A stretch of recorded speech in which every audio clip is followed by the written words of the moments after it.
Hello, everyone, and welcome. My name is Lindsay Painter, and I am a writer and editor at Adventist Today. And I am fortunate to be here today with Nancy Lamoreaux, Director of Team. Nancy, would you like to introduce yourself?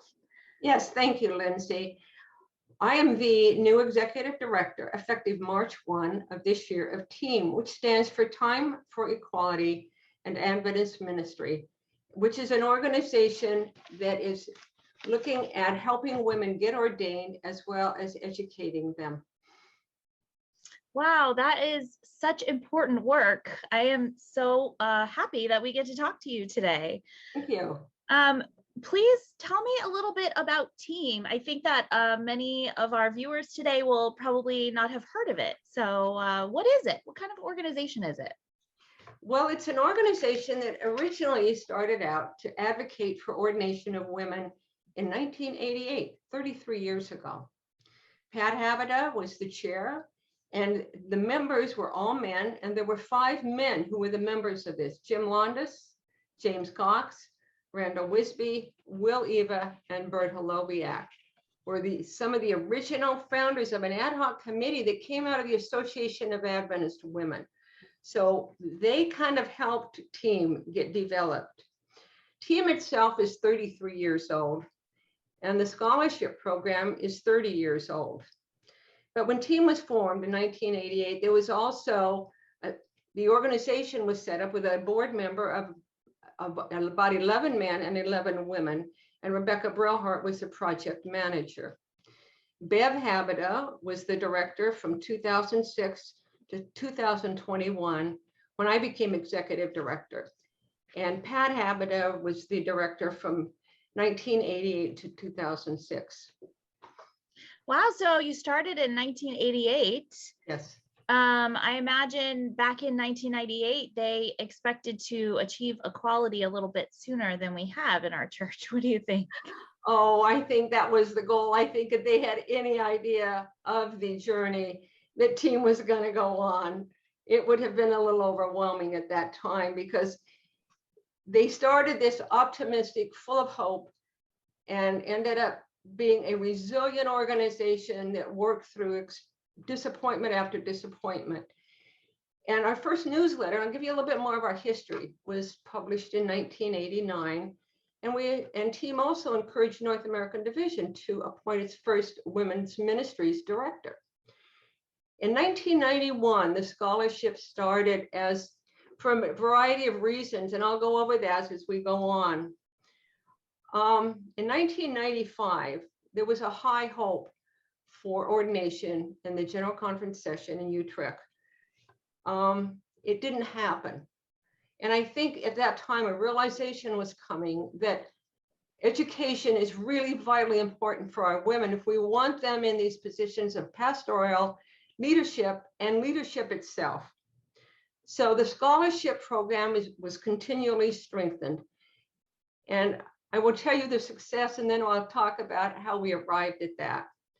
In the 30 years of scholarships for TEAM, there have been 1,100 women scholarship recipients around the world. And the money total of scholarships that we have sent around the world is $1,100,000. And these are for women studying pastoral ministry, pastoral counseling, chaplaincy, youth ministry, retreat ministry, and religious education. We have also had these women in more than 40 universities around the world. And so there has been a variety of places where they have gone. And as TEAM believes that education is very much like skipping a stone across a pond. It starts out in a very quiet way, but the first time it touches the water, ripples form and they go out. And every time it touches the water again, more ripples form and they go out and they overlap each other. The pond does not return to the state it was in. And after you're educated, you don't return to the state you were in before you started that education. I love that. What a fantastic analogy. I think it works for individuals taking education, but I think it also works as a metaphor for the way that women in ministry have expanded globally. One woman, then two women, then three. Now we have thousands serving around the world. It's amazing. We do, and we have many that we have no idea where they are and what they're doing. And one of our goals for the next near future is to find out where these women are. And as we're presenting more and more, women are saying, oh, but there's pastors here, there's pastors here, and there's pastors here. And I'll get into our scholarship program as we go on here. But every time we came to a GC session and the ordination as a whole or by division was not voted, different decisions were made, and these decisions strengthened team. The resiliency continued to grow. Recommendations were made by conference presidents around North America and other conferences of how to do our funding, what divisions that we should be targeting for sending scholarships. And after 2015, it was asked to target Africa and South America. And so Africa has received, East Central Africa has received 40% of our scholarship funding in the last 2.5 years. Wow. Yes, 40% in one division. South America, we have not had as many scholarship recipients there because the women have been far more limited to what they can do, even though in both different continents, women still have a very difficult job getting a preaching position if they even can get hired. And most of them, they can't. They do other things. But there was something very critical that happened recently in the South American division. Would you like to talk about that? Oh, I'd love to talk about that because in my career, I have a 42-year career with the church, and I did a fair amount of travel with the Seventh-day Adventist Church. And so in South America, which I've been to a number of times, and women have not even been able to be ordained as elders. Well, in July of this year, 2021, South American Division voted to ordain women elders, which opens the doors for women to lead a congregation, preach, participate in the ordination of elders and elders. And in the absence of a pastor, they can baptize, they can perform weddings, officiate at funerals, carry out the Lord's Supper, and lead in church business. This has been a remarkable, and I could say somewhat surprising change. We weren't expecting it quite this soon. And so the doors are going to start opening now in South America for women, even though we have a lot of scholarship recipients in Inter-America as well. So that has been, yes, one of the great things that happened this year, besides many other things that I have listed here.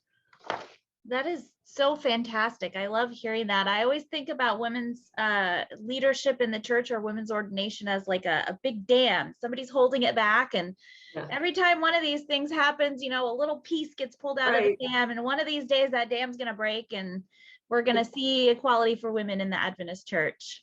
Well, Lindsay, it is starting to happen. And I think this year has really been a banner year. I've been executive director for 6 months.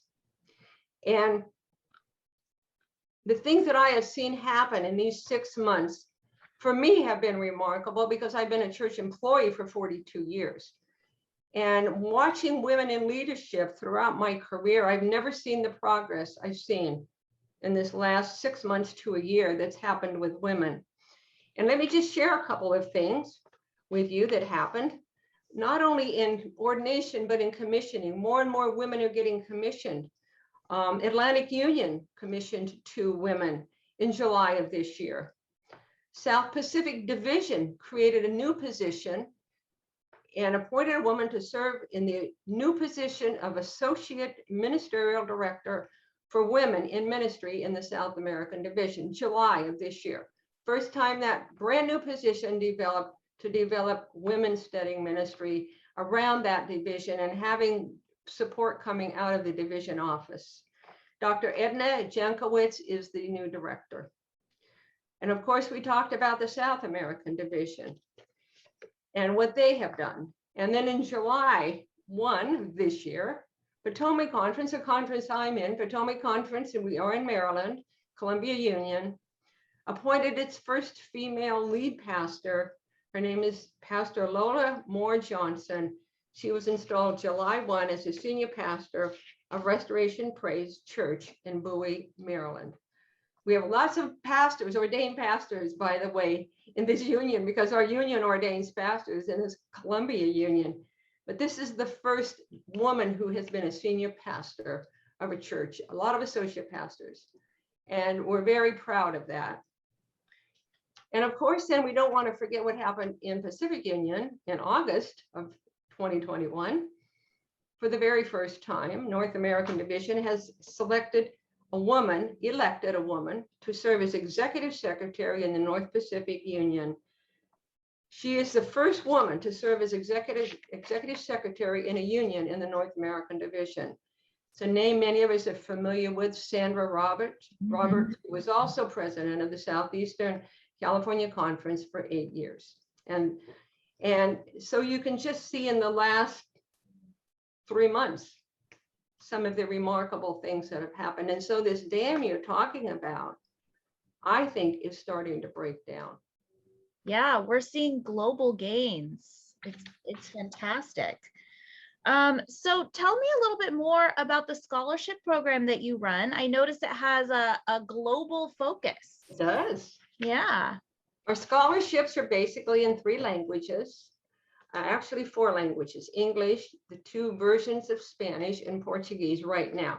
If we had need, we'd find another language to put it in, but those are the majority, with the majority, of course, being in English. A woman, when she wants to apply for a scholarship, she fills out the scholarship forms, and there are several requirements that need to be met that are on those forms. And it's a process for them. Besides filling out the form and telling us about themselves, they have to also have 3 references. And then the scholarship requests come to our scholarship committee at team, and we look at them, we check out. We don't necessarily verify the references because of our history in these universities. We know the people who, some of them who are writing the references in our schools, and the names are familiar with us. But once these scholarships come to our committee and they're voted, and then they come to the board and they're voted at the board, and we distribute them. And the scholarship recipients have to maintain a 2.75 GPA. And we ask that they participate in a work study program, because we cannot fund full scholarships. In fact, our problem is now becoming, we have more scholarship requests than we have funding right at the present time. A good problem. It's a good problem to have. And so we're always looking for ways to increase our funding. So, and then after that, we go ahead and we have different methods for how we get money to the different schools. It depends on if they're overseas or not, if they're in the area or not. And so the money is then sent on to the school through channels where we are assured it reaches the school. We are very careful to make sure that the funding gets to the students through the channels through which they're sent. And it does arrive. We're finding team has not had a problem with funding getting directly credited to the account of that student. With our Women in Africa, which is in East Africa, especially 40% of the funding, we do have a Team African representative who is a former team recipient, lived in the United States. Her home country is Kenya. And she got her graduate and undergraduate and PhD degrees here in the United States, and got called to the ministry by God, a call she could not refuse, and went to Andrews with team's help and got an MDiv and returned to Africa to help. And she's our team representative there in Nairobi. So she talks also to our recipients, and we find out they're calling from God, what they want to do with their careers, where do they want to go. And it's a different culture than we have here, because many of the women who apply have personal incomes of $50 to $100 a month. And over half of our scholarship recipients are married with children. And so it's a whole different culture that we're dealing with here. Many of them earn their living through literature evangelism.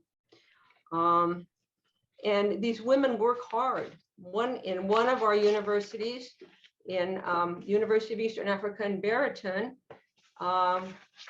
Kenya, there is one woman who we visited. Jeannie, our African team representative, visited and found out that she lives 10 kilometers away from the school. And twice a day, she walks back and forth to attend her classes. And when she found Jeannie was on her campus, she ran to the school so she could say thank you. We get many, many thank yous. And our goal, one of our new goals, is to try to follow up in some of these areas where we haven't had people to help us.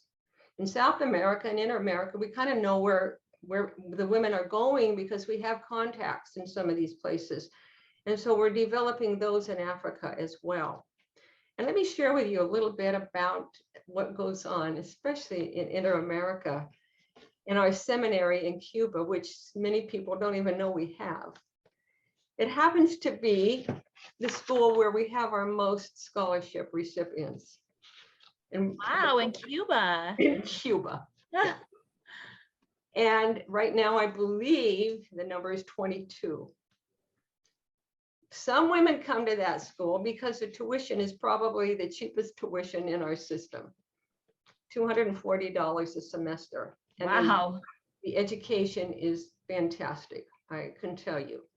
And every woman, and I will say again, every woman that graduates from the Cuba Seminary is placed in a position, not necessarily at being a pastor, but something that has to do with ministry or with teaching. And that, I believe, today is still what holds true. And so they're distributed throughout many Central American countries and in doing different things, but it can relate to their degree. So in Cuba, we are very happy to have this kind of support, which you wouldn't expect would be in that country. And we've also, during COVID, which presented a whole nother issue for us overseas, we were able to provide notebook computers for all of the women in Cuba so they could study offline and at home. And the same in Africa. We were able to also provide for our African students, which ended up to be about half of them, computers so they could continue with their studies. And in Africa, the schools were closed, and so they were online. And we did some special fundraising just for computers. And the women were able to go on with their schooling. There were some that had to drop out for the year, but many could go on. And also there was more of an issue sometimes with even food. And we can help out a little bit in that area as well, so women could have meals. It had its effect globally. But now the schools are open again. The women are back into the schools. And now they have computers to use, and they do have internet. Africa is not short on internet, and they can communicate with us very freely. Wow, that's amazing. You saw a need and you rushed in to meet that need. That's wonderful. How do women hear about your scholarships? Well, the main thing that we think they're hearing it about is probably just word of mouth. Other women at schools, and of course the finance offices in the schools where we do have scholarships have our applications. And so they can also talk about them to women who meet the qualifications to apply. But it appears to be that word of mouth is the thing that attracts the most. And we're hoping actually to get more word out. But as we get that and we get more scholarship requests, we also need more funding. Yes. And we're now starting to target some other areas of the world. And funding, as in any nonprofit, is always something you're looking at doing on a continuing basis. We want this program to grow because we believe, and I think it's what is proven, is you educate people and it changes a culture, it changes a society, it changes the way you think. Yeah. And then it opens doors that they would never have open to them. And in many of them, they just want to be in ministry. They want to be able to serve God in the capacities where He's called them. And that is the goal for why we're doing these scholarships for these women who are called. that they can follow their calling, wherever that calling takes them. So speaking of funding, how is your organization funded, and do you accept donations? We definitely accept donations. Yes, we do. In fact, we have a couple different methods that we're funded. We do apply for grants, but as you can well imagine, there are not many grants for Adventist women going to Adventist universities studying ministry around the world. Those kind of grants aren't really available. We do have some Adventist organizations, although, that do provide grants, and we apply for those every year. But again, they're grants, they're not permanent funding. Yeah. People have left money in trusts for us. But once that money comes, we put in scholarships, it's gone. So it's not like we have, a continual flow of money. And of course, we have our personal donations. And on our website at timeforequality.net, right, open up the page and you'll see the donate button. And we use PayPal to donate with, go through PayPal. The personal donations are very, very important to us because it really is the heartbeat of rather than the one time. And we also had this year someone wanting to set up an endowment funding for Asia. We haven't gone into Asia yet, mainly because we haven't had a representative there. And we also don't have the funding to move into another area. Same for South America. But that's starting to change also for South America. And in Asia, there will soon be someone there who can actually help us and connect us with the right people, make sure we get to the right universities. So we have 2 areas now that we would like to really open up and help with the women go to school and get their degrees in these ministry areas. So our Adventist Today readers can go to your website, what was the website again?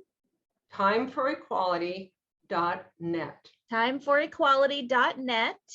Yes. And find that donate button and help encourage more women in ministry all around the world.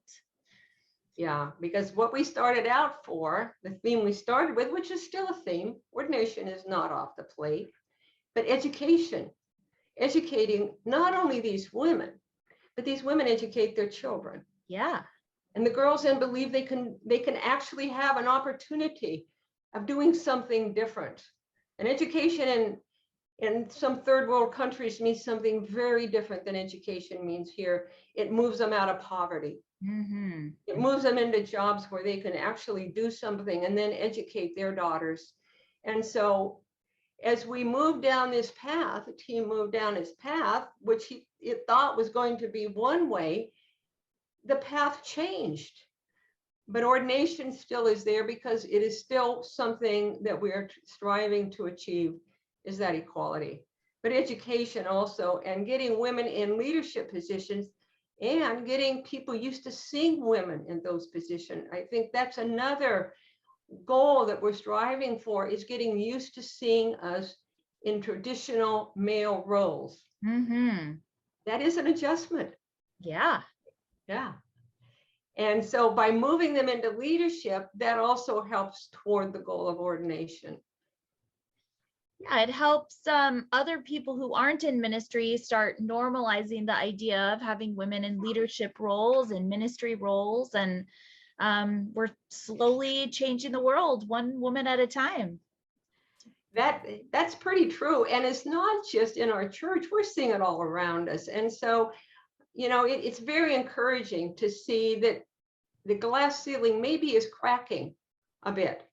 And I know over the years we've gone back and forth, but it's like, is this a time when it's really going to crack? We have our first woman vice president, and what the direction for women is changing. Mm-hmm. And the church is really reflecting that, but there's been many, many people, with Adventist Today being one of them, that has promoted ordination. And as we talk about it, we keep it in the forefront. It doesn't get lost in the shuffle. I believe it's going to happen. And it's God's timing on this, because it certainly hasn't been the timing we would have liked. Agreed. Aside from donating, is there any way that our Adventist Today readers can become involved in this project? Well, right now we're kind of reforming, as you can well imagine, because I'm the new executive director, and I'm much more into digital process. That's my background. And so we're doing a lot of things that we're still doing scholarships, and which will not be discontinued, but we're looking at becoming more of a digital organization. Mm-hmm. And so things that people can help with sometimes is just helping us come up with the ideas that we need to make this transformation. I've been looking at your A Today websites and all your digital content that you're putting out and going, yeah, A Today knows how to do digital content. And so I've been following your example in several things. And the people who are doing it, just if they want to help, just in helping strategize that kind of thing. And helping us so we know where our resources when we need some help on something, that where our goals are not, they're close together. Mm-hmm. And so sometimes just being able to make that phone call to somebody, as I did last week when I was learning MailChimp, and did my first digital newsletter. We did the first digital newsletter last Thursday. And who can I make that phone call to get me over that last block? It's keeping this from being published. Those are the kind of things I'm looking for right now in many ways. Yeah, is just people knowing I have a resource out there of help that understand what we're doing and why and who we are. Wonderful. Well, is there anything that we haven't covered that you feel like we should know about your organization? Well, about the organization, what I'd like to do, and what I have here in a very quick summary, also on the team website, timefореquality.net, I did a PowerPoint presentation to the Sligo Faith and Reason Sabbath School class, and it is now on our team website. And it's very informative. We'll go into a lot more detail on some of the things we've discussed.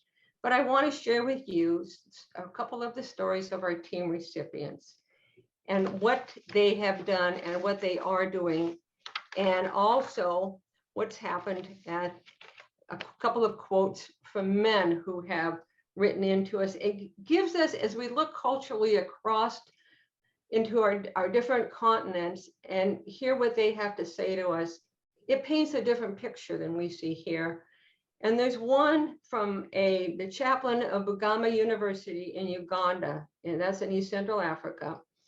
Dr. Tom Kamoya wrote in one of his references, in the general African culture, a woman is given second place in a mud and thatch kitchen, cooking on 3 round stones with roughly gathered pieces of firewood, an exercise that takes 6 hours each day, and not in a sitting room.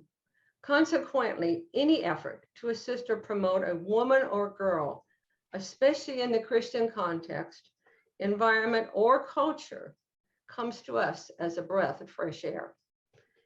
Thank you for your copy of the team newsletter, and please keep them coming. We are in 101% support of your precious organization. And right now we have about 10 women in that university. Wow, that is a powerful story. This is from a man who's a chaplain of the university.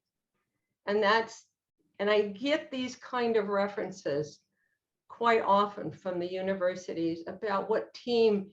And another comment we get a lot is it's good for women to be sitting in these classrooms and the men learning to interact with them and the breadth of thinking that they bring. Mm-hmm. Those have been a lot of comments about that. And very quickly, we have about 192 pastors in 36 conferences here in North America. And we talked about the Inter-American, where all of the women graduates are employed.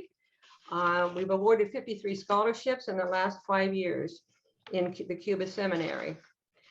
But there's one we call a notable supporter of women, and it's Efren Velasquez, president of the Inter-American Division, Adventist Theological Seminary, called a program called Emerging Women that IAD voted officially, and it provides steady opportunities for women in the seminary with the equal opportunities of men. And there are 40 openings a year for men. They're very carefully collected by the conference, fully funded, room and board, and the tuition. Above the 40, there's usually 2 or 3 women that get to go. And their tuition is paid, but their room and board is not. Those team sponsors those women. But the president noted that these voices, emerging voices, are coming. And let's train our women. And little by little, these women are getting the same training as the men in the same schools and being treated as though they are going to be out there doing all the preaching, which some of them are. And there are 4 women enrolled right now in Emerging Voices from Guatemala, Venezuela, Colombia, and Cuba. So the vision of this man is putting women, giving them the opportunities that men have as well.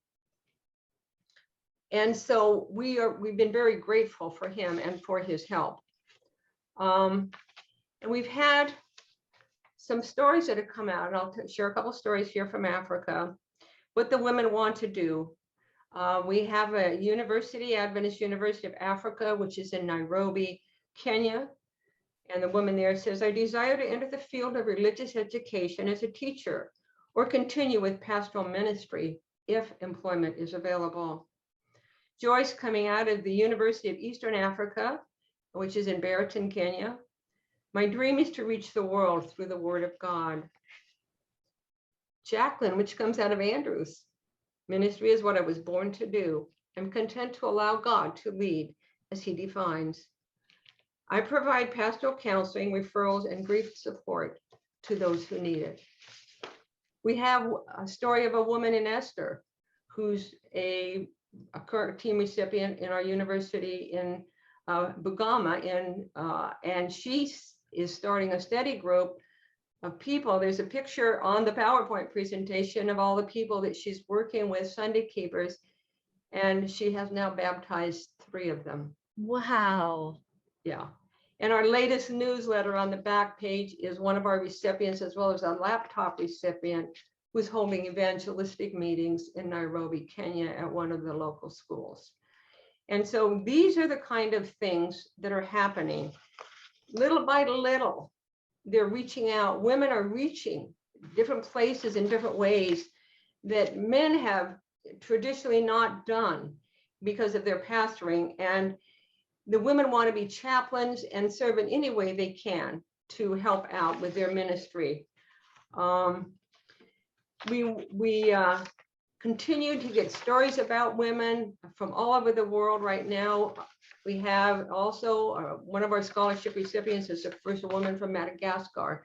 She's now going to Andrews, and it's the first woman from Madagascar who's been studying for the ministry. And continually, these kind of stories are carrying through. Our goal is to expand our scholarship program, expand the women that are doing things. Of our 27 women who teach various aspects of theology around North America division, 5 of them are team recipients. Wow. Yeah. And so 21 who are doing it, 5 are team recipients. And so, and most of them are PhDs. So as you can see, the influence, they enter the classrooms, they're talking to students day in and day out. They're shaping the minds of these young men and women. And eyes are being opened, attitudes are being changed. But as all attitude change, it's usually takes more time than most of us want or would desire to have. And I think that's the Lord's way of teaching us patience, one of his ways anyway. So you really are behind the scenes, just providing opportunities for these women to go out and change the world. It's fantastic. That's the goal, Lindsay. That's the goal. Yeah. And believe they can do it. Yeah. They believe they can do it. And they're not, the roles that they've traditionally held don't have to be that way anymore. Yeah. And for third world countries, I will tell you, that's a big step. Yeah. Well, thank you so much for meeting with me today. It was an honor to speak with you and hear about your organization. Is there anything else that you'd like to say before we wrap up? If you want to get in touch with us, our email address is also on our website. But one more time, our website is timeforequality.net. The email is on it, and my email is teamemail59@gmail.com. Again, teamemail59@gmail.com. And thank you for the invitation. Thank you very much.